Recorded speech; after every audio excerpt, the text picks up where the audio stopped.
A continuación paso a leerles una carta abierta que tiene que ver con el hecho monstruoso de por qué se sostiene Néstor Humberto Martínez en la Fiscalía General de la Nación, haciéndole un daño inmenso a Colombia. ¿Por qué se sostiene este personaje? La carta va dirigida a quienes a mi juicio lo están sosteniendo y dice así: Bogotá, 26 de febrero del 2009. Señores doctores Iván Duque Márquez, presidente de la República de Colombia; Juan Manuel Santos Calderón, expresidente de la República de Colombia; Álvaro Uribe Vélez, expresidente de la República de Colombia; Andrés Pastrana Arango, expresidente de la República de Colombia; César Gaviria Trujillo, expresidente de la República de Colombia; Germán Vargas Lleras, ex vicepresidente de la República de Colombia. La referencia es esta: gravísimo error el de ustedes al sostener a Néstor Humberto Martínez como fiscal general de la Nación. Cordial saludo.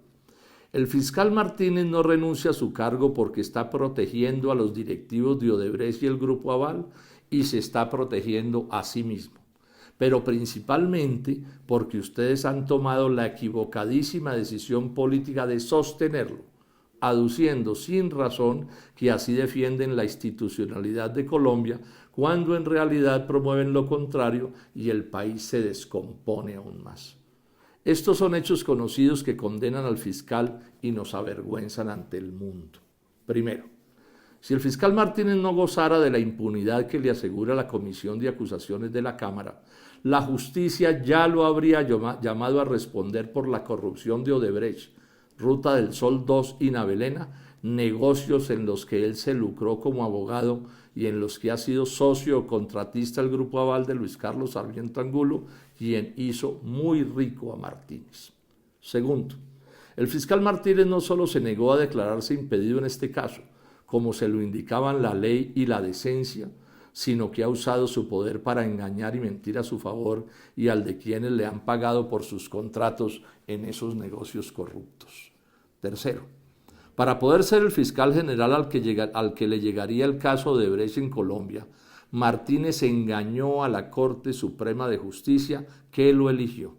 porque ocultó que él sabía de la corrupción en la Ruta del Sol 2, de Odebrecht y del Grupo Aval, según se lo informó Jorge Enrique Pizano en 2015, y porque Martínez fue quien redactó el pacto secreto con el que los dos socios en este negocio intentaron tapar las corruptelas. Cuarto,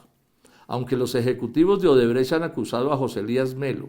presidente de Corficolombiana, Grupo Aval, de ser su cómplice en los sobornos, el fiscal Martínez se ha negado a abrirles investigación a los jefes del Grupo Aval. Así busca imponer que Melo, como un imbécil, actuó por su cuenta, o que Odebrecht le regaló al Grupo Aval la parte del soborno que le correspondía. Y el fiscal busca un acuerdo con Eleuberto Martorelli, el jefe de Odebrecht en Colombia por esos años, pacto que ocultaría parte de su corrupción y la de sus compinches colombianos. Quinto, como ministro de Santos, Martínez violó la ley y engañó al Consejo de Ministros que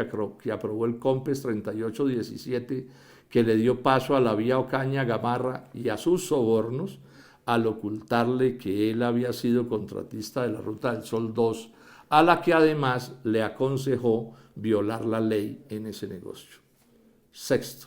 para encubrir las irregularidades del Banco Agrario a favor de Navelena Odebrecht, el fiscal Martínez, tras investigación falsa de solo 11 días, dijo que la Fiscalía ha descartado la posibilidad de corrupción en las obras del río Magdalena.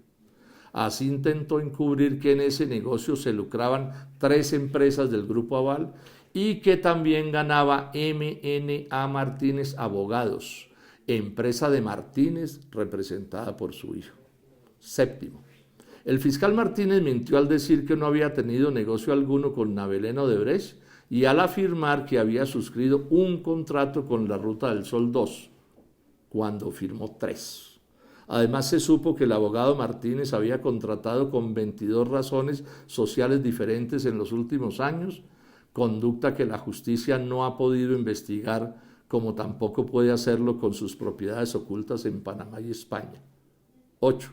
A pesar de las acusaciones y confesiones de soborno del Consorcio Ruta del Sol 2, Odebrecht Grupo Aval, a las campañas presidenciales de Juan Manuel Santos y Oscar Iván Zuluaga, el fiscal Martínez no ha abierto las investigaciones correspondientes.